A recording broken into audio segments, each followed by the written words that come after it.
नमस्कार, न्यूज के इकलौते फैमिली शो न्यूज की पाठशाला में आपका स्वागत है। मैं हूं विद्यानाथ झा। सबसे पहले आपको बता दूं कि पाठशाला में आज क्या क्या है और कौन कौन से सब्जेक्ट्स पर क्लास लगने वाली है। सुप्रीम कोर्ट में आज कांग्रेस के वकील चिल्लाते रह गए। जज साहब ने क्या बोलकर नटराजन केस खारिज कर दिया।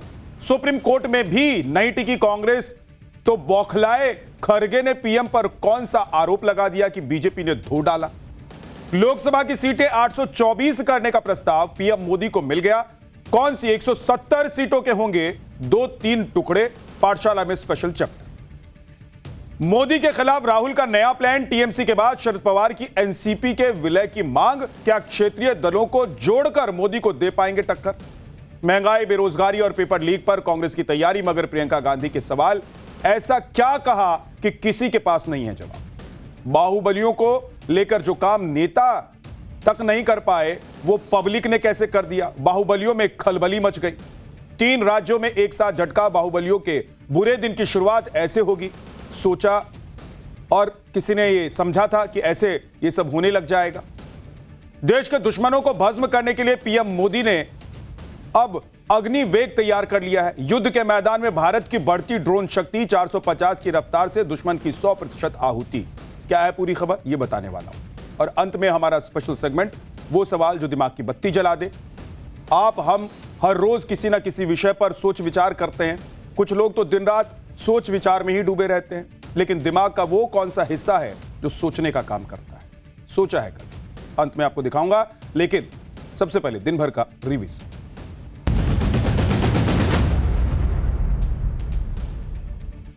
मोदी सरकार के 12 साल पूरा होने पर बीजेपी के मुख्यमंत्रियों ने अपने अपने राज्यों में प्रेस कॉन्फ्रेंस की। इस दौरान सीएम योगी ने कहा कि पीएम मोदी ने 12 साल से बिना थके बिना रुके देश को आगे बढ़ाया है।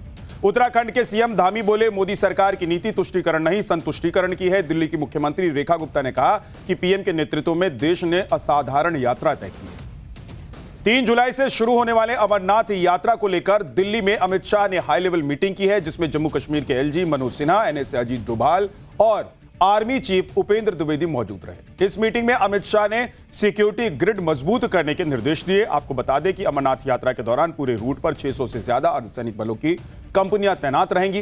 पहलगाम में आज सिक्योरिटी को लेकर मॉक ड्रिल भी की गई। हॉर्मुज संकट के बीच भारत सरकार ने एक बड़ा फैसला लिया है। भारत ने डीजल बिक्री की सीमा तय कर दी है। इस फैसले के मुताबिक अब 200 लीटर से ज्यादा डीजल नहीं मिल सकेगा। सरकार ने आज खुदरा पेट्रोल पंपों पर हाई स्पीड डीजल की बिक्री को सीमित करने का आदेश जारी कर दिया है। वहीं सरकार का कहना है कि यह फैसला डीजल की जमाखोरी, गैर जरूरी स्टोरेज और संभावित कालाबाजारी को रोकने के मकसद से किया गया है। पश्चिम बंगाल में चुनाव नतीजों के बाद समाजवादी पार्टी के मुखिया अखिलेश यादव ने बड़ा बयान दिया है। अखिलेश ने कहा है कि बंगाल में चुनाव को लूटा गया था और अगर इसी तरह की बेईमानी और लूट उत्तर प्रदेश में हुई तो फिर देश में कभी चुनाव नहीं होगा। अखिलेश ने यह भी कहा कि यूपी में पीडीए समाज इस बार पूरी तरीके से तैयार है। देश में मॉनसून लगातार आगे बढ़ रहा है। आज झारखंड और ओडिशा के कुछ हिस्सों में मॉनसून की एंट्री हो गई। हालांकि महाराष्ट्र में मॉनसून की रफ्तार अभी धीमी है। अगले 3 दिन में मॉनसून के छत्तीसगढ़ और उत्तर प्रदेश में एंट्री करने की संभावना है। 4 जून को केरलम में दस्तक देने के बाद मॉनसून 9 दिन में 19 राज्यों तक पहुंच चुका है। मौसम विभाग के मुताबिक गुजरात को छोड़कर बाकी सभी राज्यों में प्री मॉनसून एक्टिव है। दुनिया के सबसे अमीर कारोबारी एलन मस्क ने सफलता की ऊंचाइयों का एक नया झंडा फहराया है। मस्क अब उस मुकाम पर पहुंच गए हैं जहां वो दुनिया के पहले ट्रिलियनियर बन चुके हैं। जानकारी के मुताबिक मस्क की कुल नेटवर्थ अब $1 ट्रिलियन के पार पहुंच गई है। एलन मस्क की संपत्ति में इस भारी उछाल का सबसे अहम कारण उनकी कंपनी स्पेस एक्स का आईपीओ माना जा रहा है।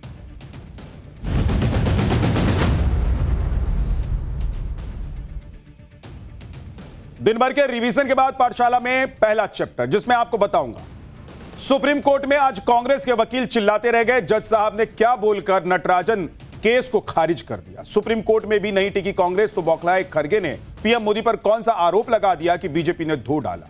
लोकसभा की सीटें 824 करने का प्रस्ताव पीएम मोदी को मिल गया। कौन सी 170 सीटों के होंगे 2-3 टुकड़े। पाठशाला में स्पेशल चैप्टर। पहले आपको गिना देता हूं कि हाल फिलहाल में कांग्रेस को कितने झटके लगे हैं। बस आप देखिए कि बिहार में झटका, फिर बंगाल में झटका, असम में झटका, तमिलनाडु में झटका, पुडुचेरी में झटका और अब राज्यसभा चुनाव में जोर का झटका। पिछले 210 दिनों में कांग्रेस को लगातार झटके पे झटका ही लगा है सर। सुप्रीम कोर्ट ने आज मीनाक्षी नटराजन को यह कहकर लौटा दिया कि आप हाई कोर्ट जाइए, हम नहीं सुनेंगे आपकी याचिका। लेकिन कांग्रेस जमीनी सच्चाई को अभी भी समझने को तैयार नहीं है। कांग्रेस को भी लग रहा है कि नामांकन रद्द करने वाला खेला बीजेपी ने खेला और यह सब कुछ मोदी के कहने पर हो रहा है। राहुल गांधी तो अलग ही दुनिया में जीतते हैं बॉस। उन्हें लगता है कि देश की 140 करोड़ जनता उन्हीं के साथ है और देश के 99 करोड़ वोटर कांग्रेस को ही वोट कर देंगे। अगर मोदी सरकार वोट चोरी ना करे तो सारा वोट कांग्रेस को चला जाएगा। अगर चुनाव आयोग एसआईआर ना करे तो कांग्रेस जीत जाएगी। लेकिन ये पॉलिटिक्स है बॉस, यहां अगर मगर से काम नहीं चलता है। पॉलिटिक्स में हवा हवाई बातें नहीं होती, जो दावे होते हैं वो हवा हवाई नहीं चलते। और राहुल गांधी ने तो एक के बाद एक हवाई दावे किए जो बाद में फुस हो गए और इसका एक पूरा रिकॉर्ड है बॉस। आप देखिए कि पहले राहुल गांधी का राफेल घोटाला का जो दावा था वो हवा हवाई हो गया, फिर नोटबंदी घोटाला वाला जो दावा था वो गलत निकल गया, उसके बाद जनता ने उनके वोट चोरी वाले दावे की हवा निकाली और अब कांग्रेस के सीट चोरी वाले दावे की बैंड बज गई है। क्योंकि आज सुप्रीम कोर्ट ने राज्यसभा चुनाव के लिए मीनाक्षी नटराजन का नामांकन रद्द होने के मामले में जो कहा है ना, उससे एक बात क्लियर हो गई है कि हल्ला मचाने से कोई सही नहीं हो जाता है। आज सुप्रीम कोर्ट ने कांग्रेस नेता की याचिका को सुनवाई योग्य ही नहीं माना और उसे खारिज कर दिया। सुप्रीम कोर्ट ने कहा कि मीनाक्षी नटराजन की याचिका नॉन मेंटेनेबल है। सुप्रीम कोर्ट की 2 जजों की बेंच ने कहा कि आर्टिकल 329 के तहत चुनाव प्रक्रिया में अदालत हस्तक्षेप नहीं कर सकती है। याचिका खारिज करते हुए कोर्ट ने मीनाक्षी नटराजन को हाई कोर्ट में इलेक्शन पिटीशन दायर करने की छूट दे दी। हालांकि कोर्ट ने केस की मेरिट पर कोई टिप्पणी नहीं की है, लेकिन कोर्ट ने कांग्रेस की इस दलील को सिरे से खारिज कर दिया है कि नामांकन रद्द करने में हुई त्रुटियों को सुधारने के लिए अनुच्छेद 32 का सहारा लिया जा सकता है। कोर्ट ने कहा, ना भाई, इस मामले में आप अनुच्छेद 32 को ढाल नहीं बना सकते, आप किसी गलतफहमी में मत रहिए। लेकिन कांग्रेस तो कांग्रेस है बॉस, अपने आगे किसी को कुछ नहीं समझती है कांग्रेस की तरफ से वकील अभिषेक मनु सिंह भी अपनी दलील झोंके जा रहे थे। तब सुप्रीम कोर्ट ने उनसे पूछा कि क्या कोई ऐसी न्यायिक मिसाल मौजूद है जिसमें रिटर्निंग ऑफिसर ने किसी का नामांकन रद्द किया हो और कोर्ट ने आरओ का फैसला पलटकर उसका नामांकन बहाल करा दिया हो। कोर्ट ने कहा कि बताइए अगर है तो। कोर्ट के सवाल पर कांग्रेस की बोलती बंद हो गई। जवाब नहीं सूझा कांग्रेस को, और सूझेगा भी कैसे। मैं बार बार कहता हूं कि कांग्रेस किसी मुद्दे पर भिड़ने से पहले शायद होमवर्क नहीं करती, क्योंकि अगर ऐसा होता तो कांग्रेस को बार बार इस तरह से झटके नहीं लगते, बेइज्जती नहीं बर्दाश्त करनी पड़ती। आज सुप्रीम कोर्ट के फैसले के बाद मीनाक्षी नटराजन के पास अब सिर्फ एक उम्मीद बची हुई है कि शायद हाई कोर्ट से उनके पक्ष में फैसला आ जाए। लेकिन आज के फैसले से जिस तरह से कांग्रेस नेताओं के चेहरे पर 12 बजे ना, वो देखकर ऐसा लगा कि शायद कांग्रेस को अब इस केस में आरओ का फैसला पलटने की उम्मीद बहुत कम नजर आ रही है। इसीलिए अब कांग्रेस ने विक्टिम गेम खेलना शुरू कर दिया। पहले आरओ को बीजेपी का एजेंट बता दिया, चुनाव आयोग को कांग्रेस बीजेपी की टीम मानकर ही चलती है। अब कांग्रेस ने पीएम मोदी को इस मामले में घसीटने की कोशिश की है। खड़गे ने क्या कहा आज आपको बताने वाला, और यह भी दिखाऊंगा कि कैसे एमपी कांग्रेस के नेताओं ने दिल्ली की सड़कों पर चीखम चिल्ली मचा दी, उछल कूद मचाई और बवाल काट दिया। लेकिन पहले एक ट्वीट।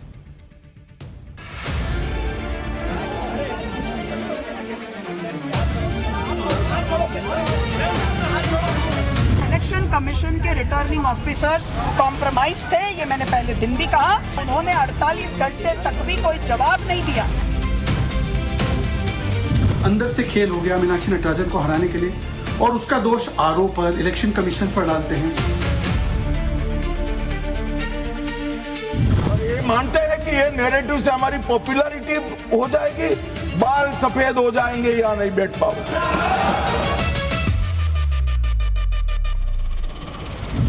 भारत की नारी शक्ति की उड़ान को रोक दिया गया, उनके सपनों को बेरहमी से कुचल दिया गया।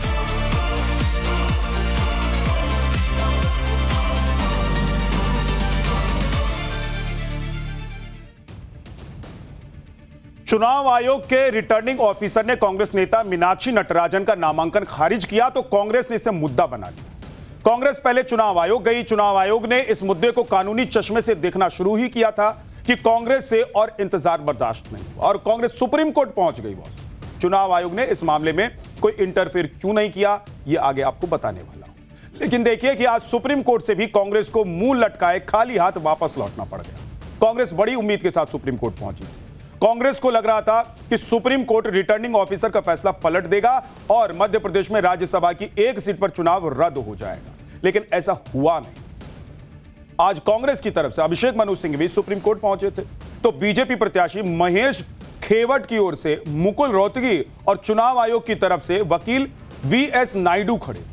इनके बीच सुनवाई के दौरान क्या बहस हुई और कोर्ट ने क्या कहा, डिटेल में आपको बताने वाला हूं। सबसे पहले अभिषेक मनु सिंघवी ने कहा कि यह एक निजी शिकायत है जिसमें संज्ञान नहीं लिया गया है।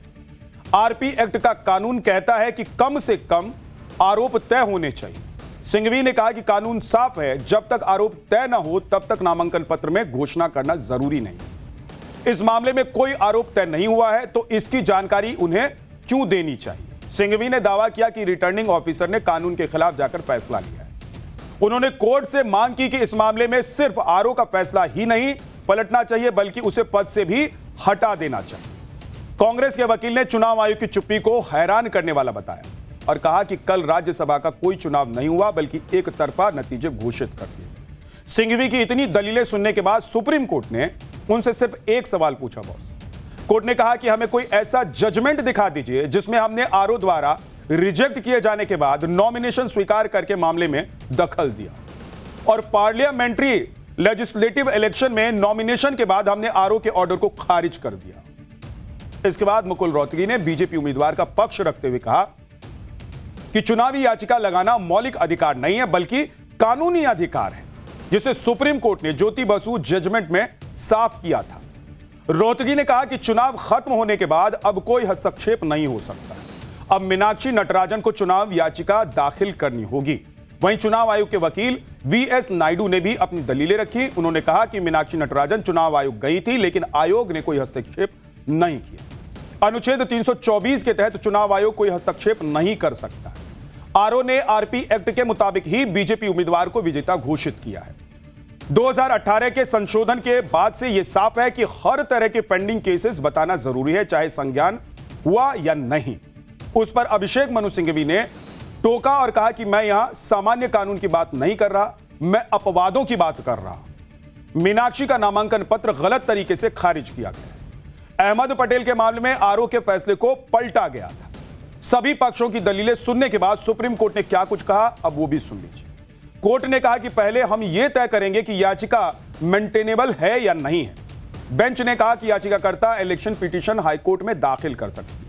कोर्ट ने बताया कि अनुच्छेद 226 के तहत हाई कोर्ट और अनुच्छेद 32 के तहत सुप्रीम कोर्ट के हस्तक्षेप संबंधी सीमाएं निर्धारित। चुनावी प्रक्रिया शुरू हो जाने और परिणाम घोषित होने के बाद न्यायिक दखल का दायरा बेहद सीमित हो जाता है। 2 जजों की बेंच ने कहा कि अगर हम ऐसे तर्क स्वीकार कर लें तो कुछ मामलों में अनुच्छेद 32/226 के तहत हस्तक्षेप करेंगे और कुछ मामलों में चुनाव याचिका की ओर भेज देंगे। इससे अनुच्छेद 329 के तहत कोई सिद्धांत पढ़ा जाएगा जो संविधान में नहीं है। कोर्ट ने कहा कि हम ऐसे किसी भी व्याख्या को प्रोत्साहित नहीं कर सकते। मतलब कांग्रेस अनुच्छेद 329 को हथियार बनाकर सुप्रीम कोर्ट पहुंची थी। कोर्ट ने कहा कि भाई ये हथियार यहां काम नहीं आने वाला है, आप हाईकोर्ट जाइए और इलेक्शन पिटीशन वहां पर आप दाखिल कीजिए। अब कांग्रेस को चुनाव के नतीजे घोषित होने के 45 दिन के भीतर हाईकोर्ट में याचिका दायर करनी होगी। इस याचिका में अब हाईकोर्ट में नामांकन रद्द करने की मेरिट पर बहस हो सकती है, यानी कि नामांकन रद्द करने का आधार सही है या गलत है, इस पर बहस हो सकती है। मीनाक्षी नटराजन ने अपने नामांकन में जो जानकारी छिपाई वो उन्हें छिपाना चाहिए था या नहीं, इसके आधार पर कोर्ट अपना फैसला सुना सकता है। सुनिए कि मीनाक्षी नटराजन ने कोर्ट के फैसले के बाद क्या कहा। ये सेटबैक जो है वो लोकतंत्र के साथ हुआ है, इस देश के संविधान के साथ हुआ है, जो इलेक्शन कमीशन ने किया है। मेरा कोई आरोप माननीय उच्चतम न्यायालय के ऊपर नहीं है, उन्होंने तो अपना एक निर्णय दिया, लेकिन इलेक्शन कमीशन के रिटर्निंग ऑफिसर्स कॉम्प्रोमाइज थे। ये मैंने पहले दिन भी कहा। इलेक्शन कमीशन ऑफ इंडिया के पास जब हमारे लोग गए तो उन्होंने 48 घंटे तक भी कोई जवाब नहीं दिया।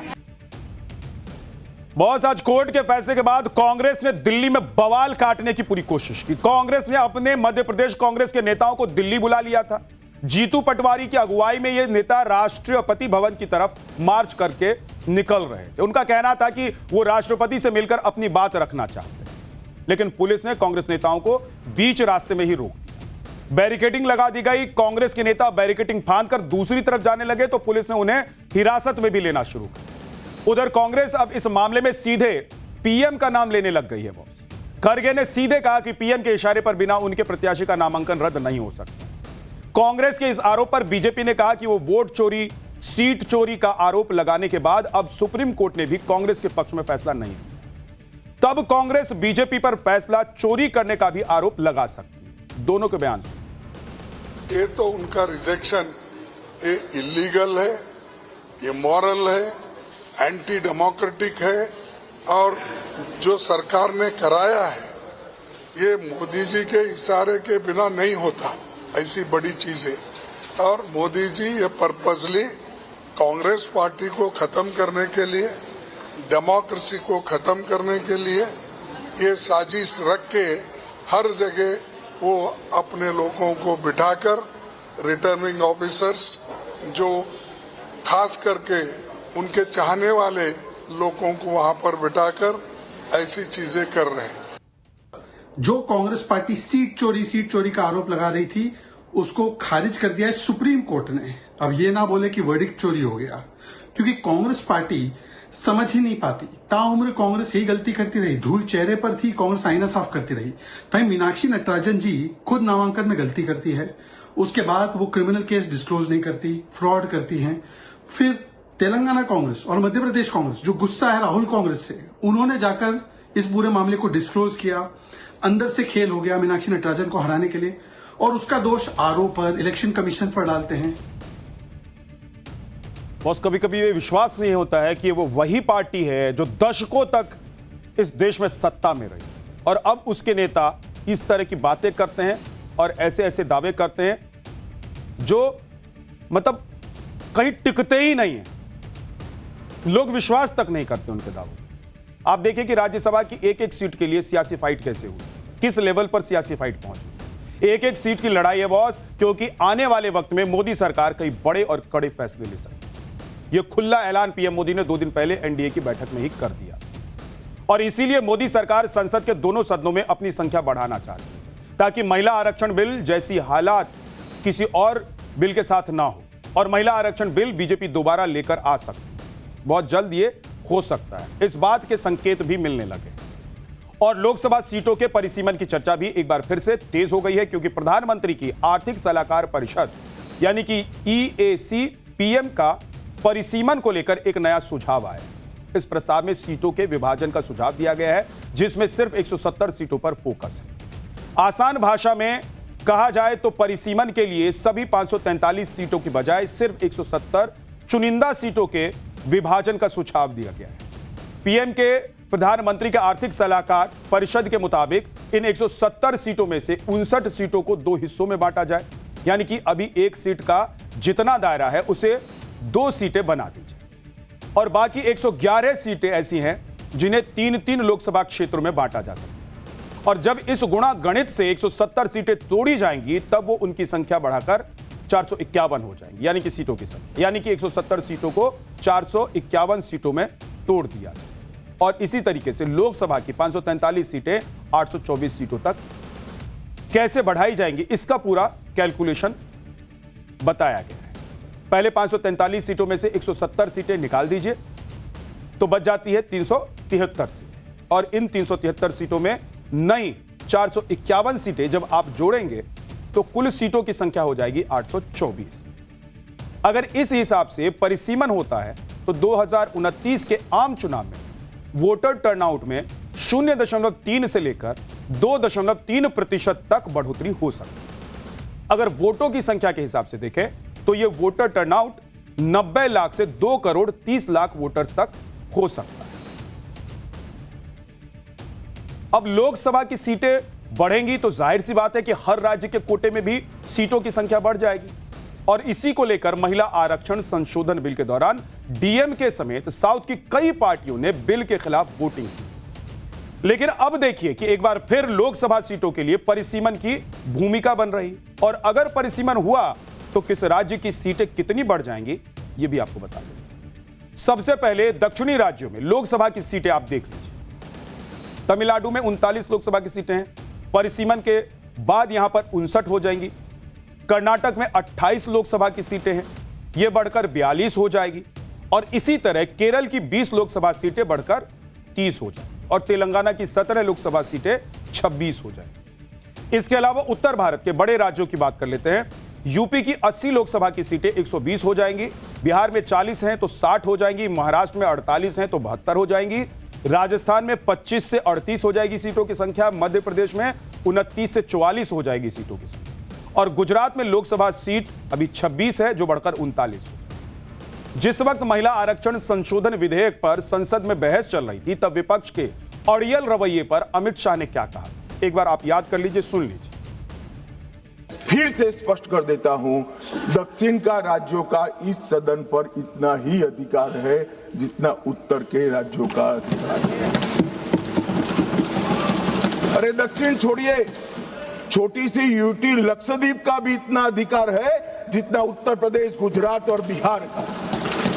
ये देश को इस तरह के नैरेटिव से, उत्तर दक्षिण के नैरेटिव से टुकड़े टुकड़े नहीं करना चाहिए। ये इससे ऊपर उठना चाहिए। ये क्या कहना चाहते हैं कि ये सदन में जो व्यक्ति बैठता है वो ये सोचता है कि किस राज्य से मैं आ रहा हूं। मान्यवर, हम शपथ लेते हैं तो मन से लेते हैं। जो संविधान हाथ में लेकर शपथ लिए हैं वो उत्तर दक्षिण का भेद कराना चाहते हैं, हम नहीं होने देंगे। और ये क्या नैरेटिव फैलाया, और ये मानते हैं कि ये नैरेटिव से हमारी पॉपुलैरिटी हो जाएगी, बाल सफेद हो जाएंगे या नहीं बैठ पाओगे। विपक्ष चिल्ला चिल्ला कर कहता रहा कि अगर लोकसभा की सीटों की संख्या बढ़ती है, परिसीमन हुआ तो फायदा बीजेपी को हो जाएगा, क्योंकि अभी पश्चिम बंगाल और तमिलनाडु के नतीजों के बाद परिसीमन को लेकर बीजेपी का आत्मविश्वास बढ़ गया है। ऐसा इसलिए क्योंकि टीएमसी और डीएमके का परिसीमन बिल के विरोध में बड़ा रोल था, लेकिन अब दोनों ही पार्टी राज्य की सत्ता से बाहर हुई। ऐसे में बीजेपी के लिए विधेयक पास करवाने की संभावना बढ़ सकती है। अगर ऐसा हुआ तो परिसीमन लागू होने से चुनाव तक कौन कौन सी प्रक्रिया पूरी की जाएंगी वो भी आपको बता देते हैं। सबसे पहले परिसीमन आयोग का गठन किया जाएगा। सरकार परिसीमन अधिनियम के तहत एक स्वतंत्र परिसीमन आयोग बनाएगी और इस आयोग में सुप्रीम कोर्ट के जस्टिस और चुनाव आयुक्त होंगे। इसके बाद परिसीमन आयोग लेटेस्ट जनगणना के आधार पर डेटा विश्लेषण करेगा। इसके आधार पर राज्यों की कुल सीटों, जिसमें लोकसभा और विधानसभा का पुनर्निर्धारण किया जाएगा और साथ में सीमाओं का खाका भी तैयार होगा। इसके बाद आयोगों को एक चुनावी क्षेत्रों का ड्राफ्ट सार्वजनिक करने के लिए कहा जाएगा। इसके अलावा आयोग को सभी क्षेत्रों में जाकर जन सुनवाई करनी होगी, जिसमें राजनीतिक दलों और आम जनता से सुझाव, आपत्तियां सुनी जाती हैं। आपत्तियों पर विचार करने के बाद आयोग अंतिम अधिसूचना जारी कर सकता है। परिसीमन आयोग के फैसले अंतिम होते हैं, जिन्हें किसी अदालत में चुनौती नहीं दी जा सकती। इसके बाद चुनाव आयोग नए नक्शे के आधार पर सभी विधानसभा और लोकसभा क्षेत्रों की वोटर लिस्ट को अपडेट करेगा। इसके अलावा आयोग यह भी तय करता है कि नए परिसीमन में किस किस सीट को SC, ST और महिलाओं के 33% आरक्षण के लिए तय किया जाए। वोटर लिस्ट अपडेट होने के बाद भारत का चुनाव आयोग नए निर्वाचन क्षेत्रों के लिए चुनाव की तारीखों का ऐलान करेगा। बीजेपी ने इसी साल महिला आरक्षण बिल के जरिए लोकसभा की सीटें बढ़ाने की कोशिश की, लेकिन विपक्ष इसी बात पर अड़ गया कि सरकार चालाकी से इस परिसीमन को महिला आरक्षण बिल के साथ ले आई। इसीलिए विपक्ष का समूचा कुनबा एक हो गया और लोकसभा में बिल गिर गया। लेकिन आप देखिए कि मोदी सरकार के पिछले 12 साल में यह पहला बिल था जो पास मोदी सरकार नहीं करा पाई। लोकसभा में इस बिल के गिरने के बाद पीएम मोदी ने क्या कहा था वो भी आपको सुनवाते हैं। भारत का हर नागरिक देख रहा है कि कैसे भारत की नारी शक्ति की उड़ान को रोक दिया गया, उनके सपनों को बेरहमी से कुचल दिया गया। हमारे भरसक प्रयास के बावजूद हम सफल नहीं हो पाए। नारी शक्ति वंदन अधिनियम में संशोधन नहीं हो पाया और मैं इसके लिए सभी माताओं बहनों उनसे मैं क्षमा प्रार्थी हूं। पाठशाला में अब अगला चैप्टर। मोदी के खिलाफ राहुल का नया प्लान। टीएमसी के बाद शरद पवार की एनसीपी के विलय की मांग। क्या क्षेत्रीय दलों को जोड़कर मोदी को टक्कर दे पाएंगे? महंगाई, बेरोजगारी और पेपर लीक पर कांग्रेस की तैयारी। मगर प्रियंका गांधी के सवाल, ऐसा क्या कहा कि किसी के पास जवाब नहीं। प्रधानमंत्री नरेंद्र मोदी को कैसे रोका जाए, कैसे चुनाव में हराया जाए, किस तरीके से उनके विजय रथ पर ब्रेक लग जाए। वैसे तो यह सवाल मोदी विरोधियों को 2014 के बाद से ही परेशान कर रहा है, मगर अब बेचैनी बहुत ज्यादा बढ़ गई क्योंकि कई साल बीत गए ना बॉस। अब इन लोगों को लग रहा है कि नंबर ही नहीं आएगा इनका, और इसीलिए मोदी विरोधियों के बीच एक चर्चा बहुत जोर पकड़ रही है, और वो है क्षेत्रीय पार्टियों के विलय की। यानी कि जो दल कांग्रेस से अलग हुए उन्हें कांग्रेस में किसी तरीके से मिला दिया जाए ताकि 2029 में मोदी से मुकाबला हो सके। मगर जो पार्टियां इंडी गठबंधन के बैनर तले मोदी को टक्कर नहीं दे पाई, क्या वो उस कांग्रेस पार्टी में मर्ज करके अपने मकसद में कामयाब हो सकती हैं, जिसके नेता राहुल गांधी के नेतृत्व को लेकर सवाल उठाए जा चुके हैं? कई नेता आप नहीं देखते हैं, सुनते रहते होंगे कि कई विपक्षी नेता राहुल गांधी के नेतृत्व को लेकर सवाल उठाते रहते। यही इंडी गठबंधन के जो घटक दल है उन्हीं के नेता तो मिल भी जाएंगे, उसके बाद राहुल गांधी का नेतृत्व भी स्वीकार कर लेंगे। और जो राहुल गांधी कांग्रेस के लिए कुछ नहीं कर पाए, वो अब ये सब मिली हुई पार्टी जो एक नई कांग्रेस की तरह दिखाई देगी उसके लिए कुछ कर लेंगे। सबसे बड़ी चुनौती तो मोदी है ना। बात टीएमसी से शुरू हुई, अब शरद पवार की एनसीपी तक पहुंच गई और इसका जिक्र होने लग गया। वो जिस तरह इन पार्टियों में टूट हो रही है या भविष्य में ऐसा होने के चांस बताए जा रहे हैं, हो सकता है उसे देखते हुए पर्दे के पीछे कोई खिचड़ी पक रही है। अगर क्या हुआ, राहुल गांधी की भूमिका का क्या होगा? क्या प्रियंका गांधी अपनी ही कांग्रेस पर सवाल उठा रही हैं? आज पाठशाला के एक चैप्टर में ये सब विस्तार से बताऊंगा। ये भी समझाऊंगा कि कांग्रेस ने इस प्लान के अलावा मोदी के खिलाफ कौन सी नई स्ट्रेटजी अपनाई है जिसे देश भर में चलाया जाएगा। लेकिन पहले एक ट्वीट।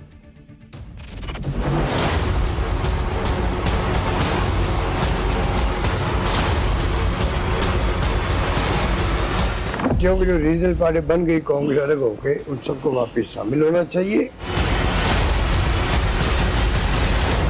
सभी ने कांग्रेस में आकर कांग्रेस के झंडे के नीचे अपनी नई शुरुआत करनी चाहिए।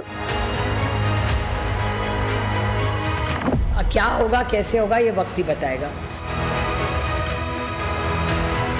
त्यामुळे त्या बुडत्या जहाजामध्ये पाय ठेवतील अशी मला शक्यता वाटत नाही। बॉस, अब इन पार्टियों ने देख लिया है कि इंडी गठबंधन से भी कुछ नहीं हो रहा, और बिहार बंगाल का हाल तो देखा ही ना कि वहां पर क्या हुआ। इंडी गठबंधन वाले जब भी राज्यों के चुनाव आते हैं तो कहते हैं कि भाई हमारा कोई गठबंधन है ही नहीं, हम अपना अपना चुनाव लड़ेंगे, और उसका फायदा हो जाता है बीजेपी। इसीलिए अब इंडी गठबंधन से अलग कांग्रेस में तमाम ऐसी पार्टियों के विलय की बात चल रही है। लेकिन पश्चिम बंगाल में टीएमसी विधानसभा चुनाव के हारी बॉस, पूरा इंडी गठबंधन हिला हुआ है। सब कांप रहे हैं, परेशान हैं कि अब क्या होगा, अब क्या होगा। दीदी का किला ढह गया तो किसका बचेगा। बॉस, मोदी विरोधी भयंकर डरे हुए, सबका माथा ठनका हुआ है। कोई खुलकर और कोई दबी जुबान में कह रहा है कि कैसे भी करो भाई, मगर मोदी को रोक लो। मतलब कुछ भी कर लो, लेकिन मोदी को रोकने का कोई उपाय पता। मोदी मगर रुकेंगे कैसे? तो शिगुफा छोड़ दिया गया कि कांग्रेस की बदौलत रुकेंगे मोदी। चर्चा यह चलाई जा रही है कि जिन नेताओं ने कांग्रेस से अलग होकर नई पार्टी का गठन किया और आज की तारीख में उनका अस्तित्व संकट में है, तो फिर क्यों ना कांग्रेस में विलय कर लिया जाए। अब यह चर्चा चल रही है। ममता बनर्जी की पार्टी टीएमसी में जिस तरह टूट हुई है ना बॉस, और उनके हाथ से सब कुछ जिस तरीके से फिसला है, उसने इस बहस को और ज्यादा जोर पकड़वा दिया, नया सिरा दे दिया इस बहस को। ममता करें भी तो क्या करें। वो दिल्ली में सोनिया गांधी से मिली तो उनके सामने यही प्रस्ताव रखा गया। पहले तो ना नुकर किया गया, मगर अब नेता खुलकर कैमरे पर कह रहे हैं कि इस आइडिया में कोई बुराई नहीं। अशोक गहलोत, जो कि राजस्थान के मुख्यमंत्री रह चुके हैं, पूर्व मुख्यमंत्री राजस्थान के, कभी कांग्रेस के राष्ट्रीय अध्यक्ष बनने से चूक गए, वो भी कह रहे हैं बॉस कि क्षेत्रीय पार्टियां अगर कांग्रेस में शामिल हो जाए और राहुल गांधी को अपना नेता मान लें तो वोटिंग पैटर्न ही बदल जाए। मतलब 2029 के लोकसभा चुनाव से पहले कांग्रेस गजब का सपना देख रही है। पहले कांग्रेसी नेताओं को सुनिए और फिर आपको बताऊंगा कि राहुल गांधी के दिमाग में क्या चल रहा है। क्योंकि जो रीजनल पार्टी बन गई कांग्रेस अलग होके, उन सबको वापस शामिल होना चाहिए और राहुल गांधी को नेता स्वीकार करना चाहिए दिल से, पहले से। पूरे मुल्क में ये मैसेज होना चाहिए, अब इंडिया गठबंधन के नेता जो हैं वो राहुल गांधी जी हैं। ये मैसेज क्लियर कर होना चाहिए, तब जनता आपको कामयाब करेगी।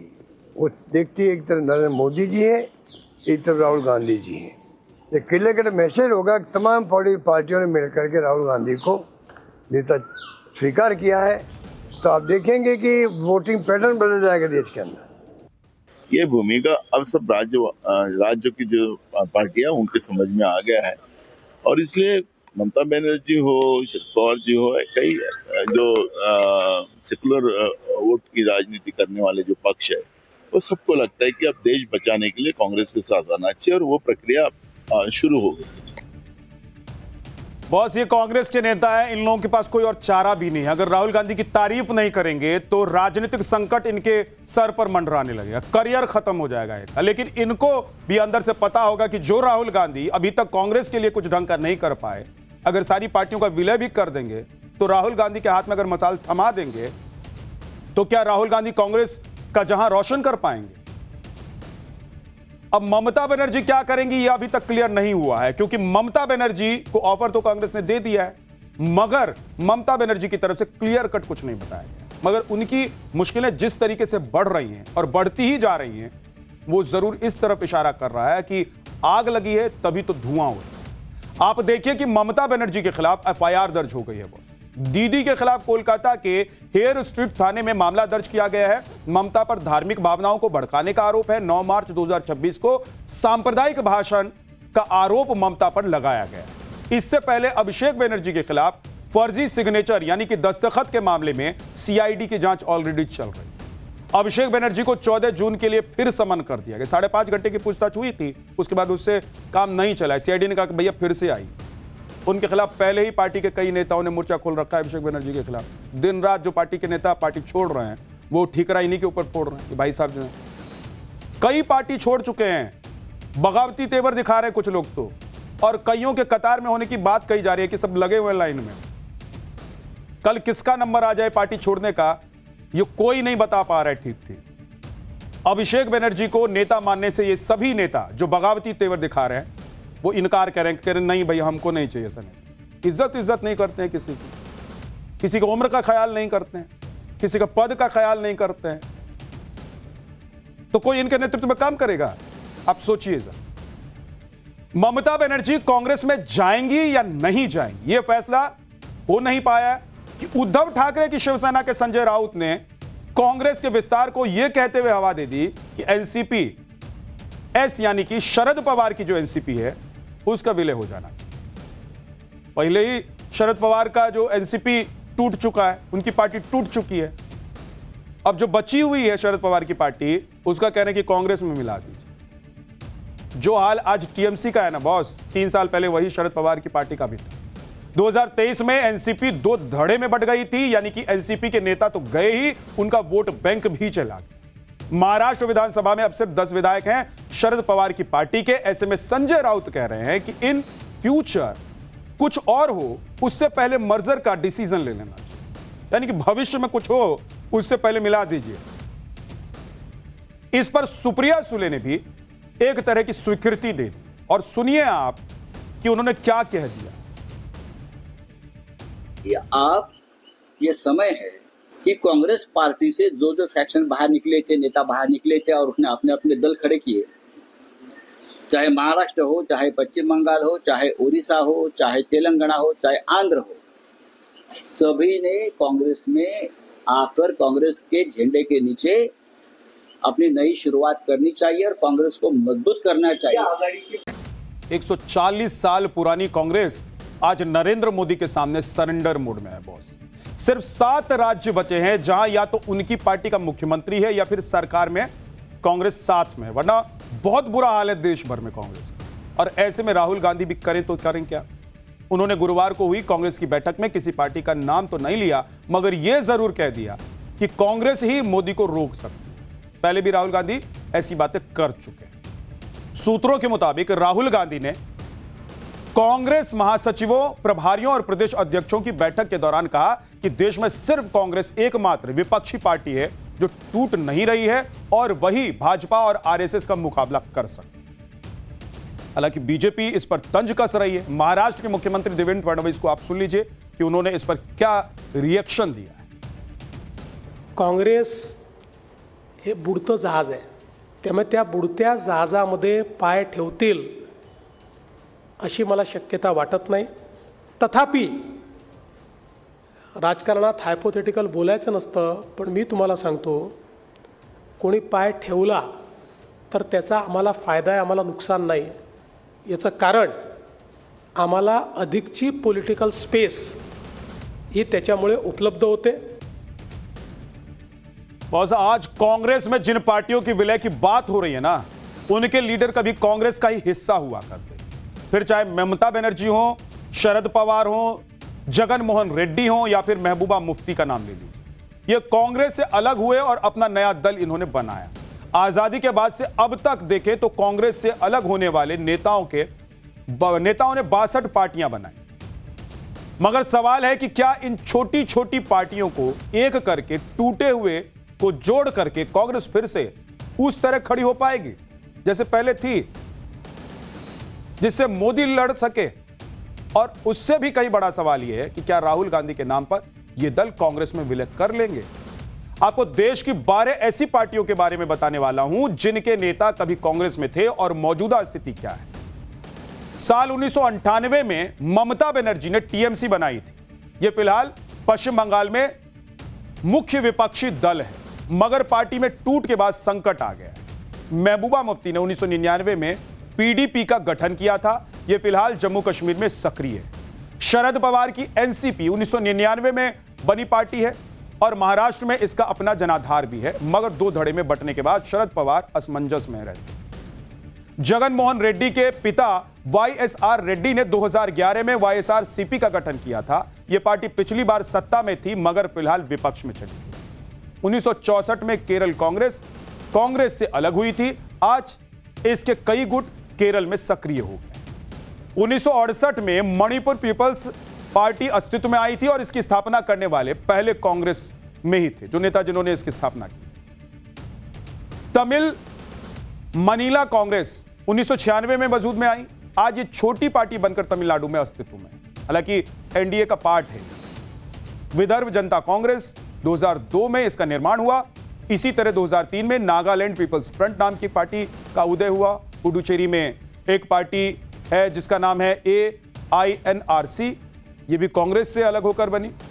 ये भी कांग्रेस से अलग होकर एक पार्टी का गठन 2011 में इसका किया गया। अजीत जोगी ने 2016 में जनता कांग्रेस छत्तीसगढ़ का भी गठन किया और गुलाम नबी आजाद ने 2022 में डेमोक्रेटिक प्रोग्रेसिव आजाद पार्टी बनाई। ये कांग्रेस से अलग होने वाले आखिरी नेता हैं जिन्होंने अलग पार्टी का गठन किया। कई क्षेत्रीय पार्टियां ऐसी हैं जो कांग्रेस के साथ अलायंस में हैं। इनमें जम्मू कश्मीर नेशनल कांग्रेस है। अब्दुल्ला की यह पार्टी इस वक्त जम्मू कश्मीर में सरकार चला रही है। कुछ दिन पहले अब्दुल्ला ने राहुल गांधी के वोट चोरी के आरोपों को गलत करार दे दिया था। ऐसे में यह सवाल उठता है कि इंडी गठबंधन आपस में एकमत नहीं है तो फिर क्या बाकी दल राहुल गांधी से सहमत हो पाएंगे? मर्जर की इन खबरों के बीच कांग्रेस की कल एक बड़ी बैठक हुई जिसमें मोदी के खिलाफ बड़ी तैयारी को लेकर मंथन किया गया। कांग्रेस की 3 घंटे की इस मीटिंग में तय किया गया कि जमीन पर लड़ाई लड़ी जाएगी तो कैसे लड़ी, मतलब देशव्यापी प्रदर्शन होगा। कौन सी 3 बड़ी बातें होंगी वो आपको बताने वाला। कांग्रेस की बैठक का निचोड़ यह है कि नए सिरे से आंदोलन होगा और इसके लिए मुद्दा होगा बेरोजगारी, महंगाई और पेपर लीक के खिलाफ हल्ला। दूसरा फैसला यह लिया गया कि संगठन में मजबूती लाई जाए। इसके लिए संगठन की मॉनिटरिंग और समन्वय पर जोर दिया जाएगा। और जो विपक्षी दल हैं, यानी कि मोदी विरोधी पार्टियां हैं, जिनसे विलय को लेकर किसी भी तरह की गुंजाइश नहीं है, उनको साथ लाने और तालमेल बिठाने की बात की जा रही है। इससे पहले इंडी गठबंधन की बैठक में भी राहुल गांधी ने अपना प्लान बताया था।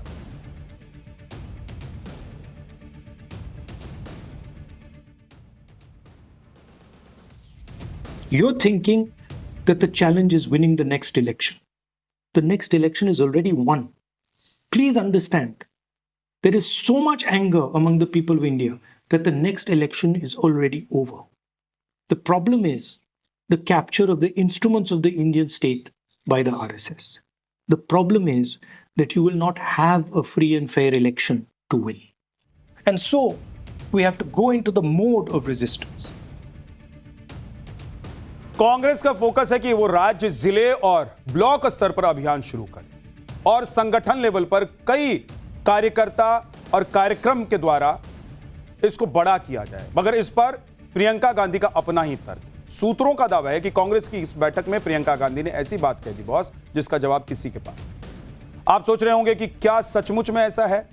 कहां तो कांग्रेस में क्षेत्रीय दलों के विलय की बात चल रही है और कहां प्रियंका अपनी पार्टी के संगठन पर सवाल उठा रही हैं।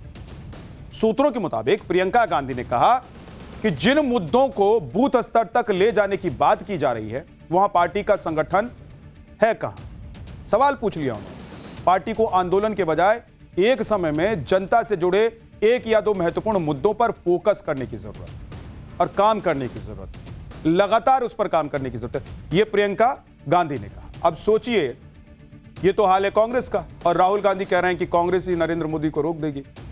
अगर बीजेपी को हराना है, बीजेपी को रोकना है, नरेंद्र मोदी को रोकना है, तो कांग्रेस ये सब कर सकती है, बाकियों में ताकत नहीं है। गजबे बात। राहुल गांधी पर खुद उनकी पार्टी के भीतर के अंदर से रह रहकर कुछ ना कुछ बात निकल कर आ जाती है, उनके नेतृत्व पर सवाल खड़े हो जाते हैं। लेकिन वो राहुल गांधी अब कह रहे हैं कि कांग्रेस में छोटी छोटी पार्टियां जो टूट कर गई थी, बनी बाद में, उनको विलय कर दीजिए, देखिए कैसे मोदी को रोक लेंगे। पाठशाला में अगला चैप्टर, जिसमें आपको बताऊंगा बाहुबलियों को लेकर जो काम नेता से नहीं हुआ वो पब्लिक ने कैसे दिखाया करके। बाहुबलियों में खलबली कैसे मच गई है। 3 राज्यों में एक साथ झटका। बाहुबलियों के बुरे दिन की शुरुआत ऐसे होगी, कभी सोचा नहीं होगा। अगले 1 साल में 7 राज्यों में विधानसभा के चुनाव होने हैं, जबकि 29 में सबसे बड़ी लड़ाई होनी है बॉस। एक तरफ मोदी है और दूसरी तरफ कांग्रेस ने गुणा भाग शुरू कर दिया है और चुनावी तैयारी भी शुरू कर दी।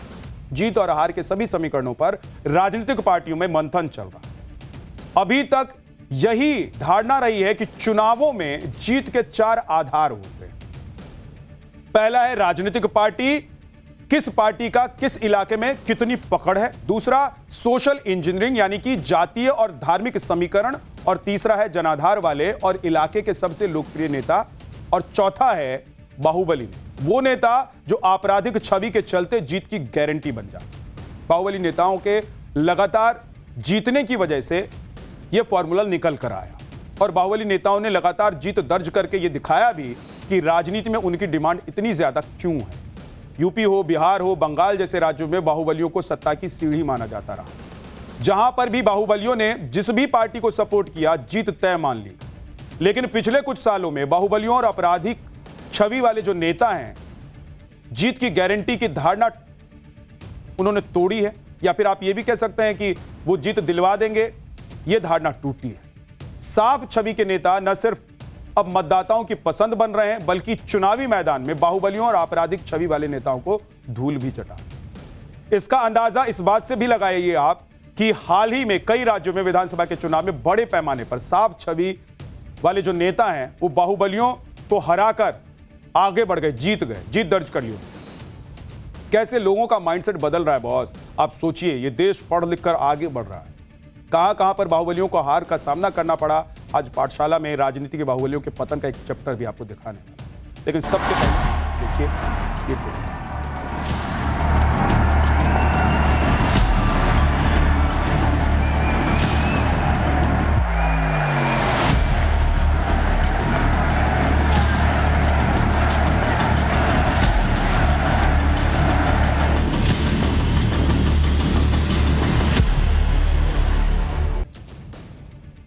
बॉस, ग्राम प्रधान का चुनाव हो या फिर लोकसभा का चुनाव हो, हर चुनाव में बाहुबलियों की तूती बोलती थी। एक टाइम तो यह था कि बाहुबलियों की तरफ से सिर्फ फरमान सुना दिया जाता था कि किसे वोट देना है और उसी की जीत पक्की हो जाती थी। लेकिन छवि पिछले कुछ सालों में जैसे राजनीति की बदली है, ठीक उसी तरीके से इन बाहुबलियों का वक्त भी राजनीति में बदल गया।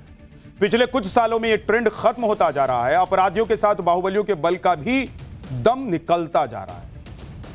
वैसे भारत की सियासत में बाहुबलियों का पतन अब नई शुरुआत माना जा रहा है और इसकी एक report association for democratic reforms यानी कि एडीआर ने जारी की। इस रिपोर्ट के मुताबिक साफ छवि वाले नेताओं से 50% बाहुबली नेता चुनाव हार गए।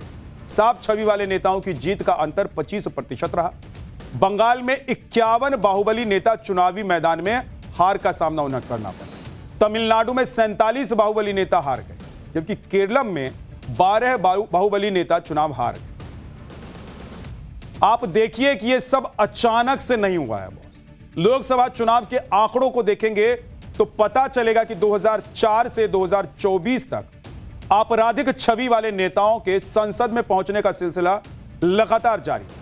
यह आंकड़ा लगातार बढ़ भी रहा था, लेकिन अब दागी छवि वाले नेताओं के प्रति जनता का रवैया बदल गया। लोग अब कह रहे कि डर वर नहीं लगता है, डराएंगे तो वहां जाकर उंगली ऐसी जगह दबाएंगे कि आप फिर मुंह नहीं दिखा पाएंगे।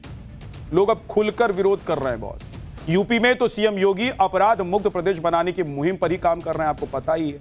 यूपी में जिस तरीके से माफिया और गुंडों के खिलाफ एक्शन हो रहा है, उससे भी आम जनता में कॉन्फिडेंस आ गया है बॉस।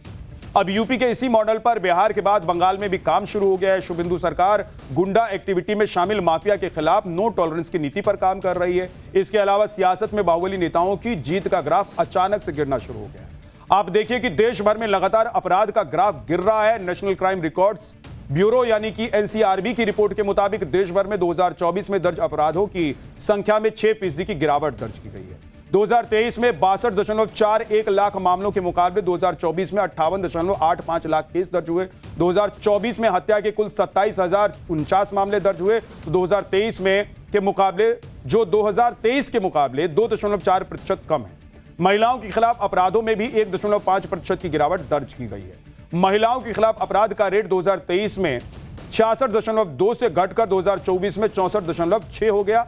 अनुसूचित जाति के खिलाफ अपराधों में भी 3.6% की कमी आई है, जबकि अनुसूचित जनजाति के खिलाफ अपराधों में 23.1% की बड़ी गिरावट दर्ज की गई। यानी कि न सिर्फ बाहुबली नेताओं के खिलाफ लोग अब खुलकर बोल रहे हैं, बल्कि अपराध भी घट रहा है। बाहुबली नेताओं को लेकर सबसे बड़ा बदलाव तो पश्चिम बंगाल के चुनाव में देखने को मिला है।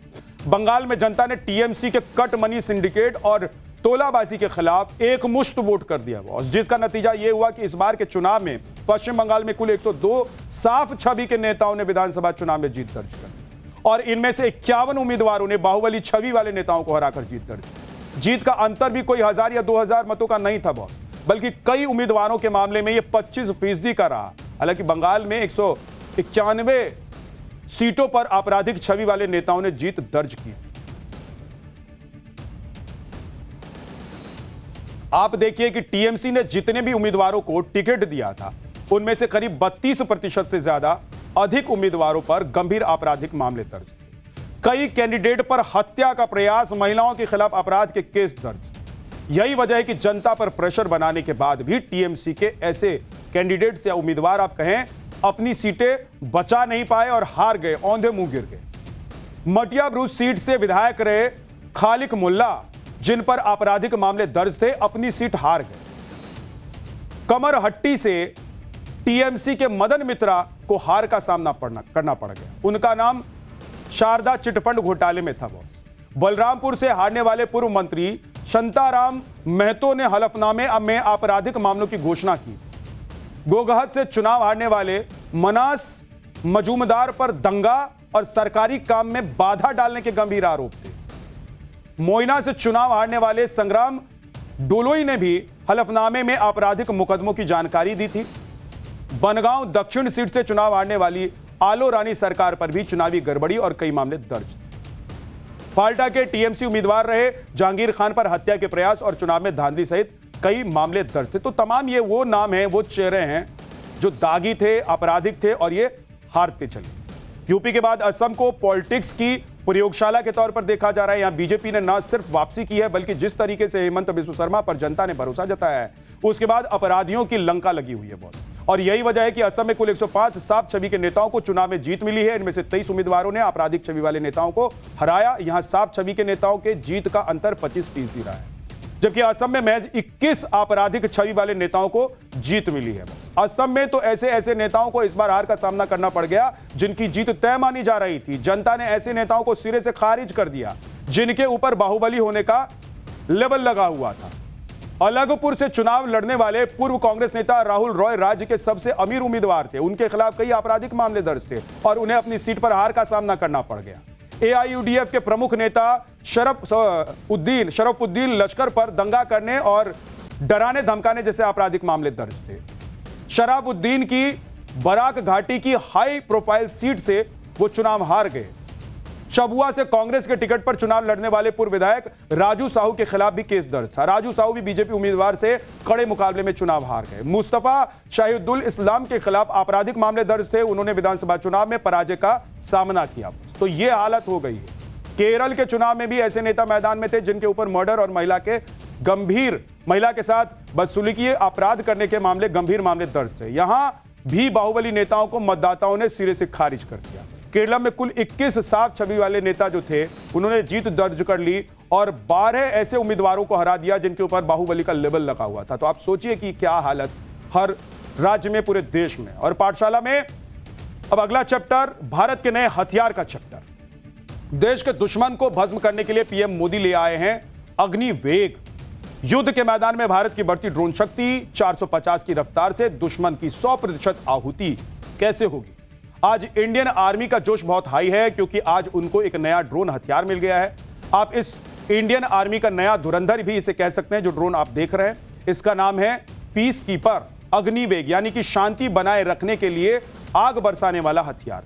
अग्निवेग ड्रोन एक कामिकाजे ड्रोन है जो अपने टारगेट पर सटीक हमला करते ही खुद भी नष्ट हो जाता है। इस ड्रोन की सबसे खास बात यह है कि ये लॉन्च होने के बाद अपने दुश्मन को ढूंढकर खत्म कर देता है। इस ड्रोन में लगे कैमरे और सेंसर से अपने टारगेट तक ये पहुंचता है और एक बार पहचान करने के बाद विस्फोट कर खुद को भी नष्ट कर देता है और अपने दुश्मन को भी उड़ा देता है। अपने शिकार को ये ढूंढ कर मारने में काबिल माना जाता है और इसीलिए इस ड्रोन के आने के बाद भारतीय सेना में खुशी की लहर है। दुश्मन के सैन्य ठिकाने, टैंक, रडार और तोप जैसे हथियारों पर अटैक करके कबाड़ बना देता है उसे। सबसे शानदार बात तो यह है कि भारत की एक प्राइवेट डिफेंस कंपनी ने मात्र 6 महीने के अंदर इन ड्रोन्स को तैयार करके इंडियन आर्मी को सौंप दिया है। बॉस, भारत पिछले कई सालों से स्वदेशी ड्रोन और मिसाइल सिस्टम पर काम कर रहा है, जिसमें आज ऐतिहासिक दिन है। आगे बढ़ने से पहले आपको भारत के नए ड्रोन हथियार के बारे में बताता हूं। आज स्वदेशी रक्षा कंपनी SMPP ने सेना को 106 टर्बोजेट इंजन से चलने वाले कामिकाजे अग्निवेग ड्रोन सौंप दिए और ये ड्रोन 180 किलोमीटर की रेंज तक हमला करने में सक्षम है। इसके अलावा 450 किलोमीटर प्रति घंटे की रफ्तार से उड़ान भर सकते हैं। सबसे खास बात यह है कि ड्रोन पर दुश्मन के जैमिंग और स्पूफिंग का असर नहीं होगा, यानी कि इस ड्रोन को भटकाया नहीं जा सकता। एक बार टारगेट तय होने से यह ड्रोन बिना किसी इंसानी दखल के मिशन पूरा करके लौटता है। अग्निवेग में 75% से ज्यादा स्वदेशी तकनीक का इस्तेमाल किया गया है। इसमें बेलारूस की एक कंपनी से भी मदद ली गई है। भारत ने अपनी ड्रोन शक्ति लगातार बढ़ाई है। इसके पीछे 2 मकसद हैं। पहला, दुश्मन पर सटीक हमला और दूसरा, डिफेंस सेक्टर में एक्सपोर्ट को बढ़ावा देना। इन दोनों बातों को ध्यान में रखकर भारत ने कुछ समय पहले नागास्त्र ड्रोन तैयार किया था। यह देश का पहला इंडिजीनियस सुसाइड ड्रोन है, यानी कि यह देश का पहला स्वदेशी आत्मघाती ड्रोन है। आमतौर पर ड्रोन से मिसाइल जैसे हथियार लॉन्च किए जाते हैं, यानी वो ड्रोन फाइटर प्लेन की तरह काम करते हैं, लेकिन इसमें पायलट नहीं होते। लेकिन ये नागास्त्र ड्रोन उड़ान भरने के बाद टारगेट पर अटैक करके खत्म हो जाता है। इस तकनीक के बारे में आगे आपको बताने वाला हूं, लेकिन उससे पहले इसकी खूबियां समझ लीजिए। नागास्त्र के दोनों वेरिएंट हैं और जो 30 से 60 मिनट तक उड़ान भर सकते हैं। इसकी ऑपरेशनल रेंज 15 किलोमीटर से 40 किलोमीटर है। यह अपने साथ 2 किलो से 10 किलो तक वॉरहेड यानी कि गोला बारूद लेकर उड़ान भर सकता है। इस ड्रोन को साइलेंट मोड पर 1200 मीटर की ऊंचाई पर ऑपरेट किया जा सकता है, जिससे दुश्मन की पकड़ में बड़ी मुश्किल से आएगी। यानी कि अब जब तक दुश्मन को इसका पता चलेगा तब तक तो ये अपना काम कर चुका होगा ना बॉस। ये ड्रोन उड़ान भरने के बाद दुश्मन के टैंक, बंकर, बख्तरबंद वाहन, हथियार डिपो या सैनिकों पर अटैक कर सकता है। इसका वजन जो है वो 6 से 10 किलो है। ये एक मैन पोर्टेबल ड्रोन है, यानी इसे 2 सैनिक आराम से ऑपरेट कर सकते हैं। इस ड्रोन को ट्राइपॉड या फिर हाथों से भी उड़ाया जा सकता है। इसके विस्फोट से 20 मीटर का इलाका खत्म हो सकता है और इसमें रियल टाइम वीडियो बनाया जा सकता है, यानी कि यह सर्विलांस और हमला दोनों में बहुत ही सक्षम है। स्वदेशी तकनीक से तैयार नागास्त्र ड्रोन से दूसरा सबसे बड़ा फायदा यह भी है कि यह विदेशों से खरीदे जाने वाले ड्रोन से करीब 40% सस्ता पड़ता है। भारत ने पिछले कुछ समय में इस तरह के ड्रोन इजराइल और पोलैंड को इंपोर्ट भी किए हैं, वहां से मंगवाए हैं, और उनके 2 ड्रोन की कीमत में भारत ऐसे 5 ड्रोन तैयार कर लेगा। अब इसका सुसाइड फीचर भी आप समझ लीजिए। नागास ड्रोन एक लॉइटरिंग म्यूनिशन तकनीक से तैयार ड्रोन है, जिसे आत्मघाती ड्रोन या फिर कामिकेज ड्रोन भी कहा जाता है। यह एक एरियल वेपन सिस्टम है जो हवा में टारगेट के आसपास घूमते हैं और अटैक करने के बाद खत्म हो जाते हैं। इसके अलावा इस ड्रोन में पैराशूट रिकवरी मैकेनिज्म सिस्टम लगा हुआ है। इस दौरान पैराशूट के जरिए इसकी सॉफ्ट लैंडिंग भी कराई जा सकती है। इन ड्रोन्स को नागपुर की कंपनी सोलर इंडस्ट्रीज की इकोनॉमिक्स एक्सप्लोसिव लिमिटेड यूनिट ने बनाया है, तैयार किया है। भारतीय सेना ने 930 नागास ड्रोन ऑर्डर किया था, इसमें से 480 ड्रोन की डिलीवरी कर दी गई। इसकी टेस्टिंग चीन की सीमा के पास लद्दाख की नुब्रा घाटी में किया गया। आज की तारीख में भारत के पास ऐसे ड्रोन है ना बॉस, जिन्हें दुनिया के कई देश चाहते हैं कि खरीद लें।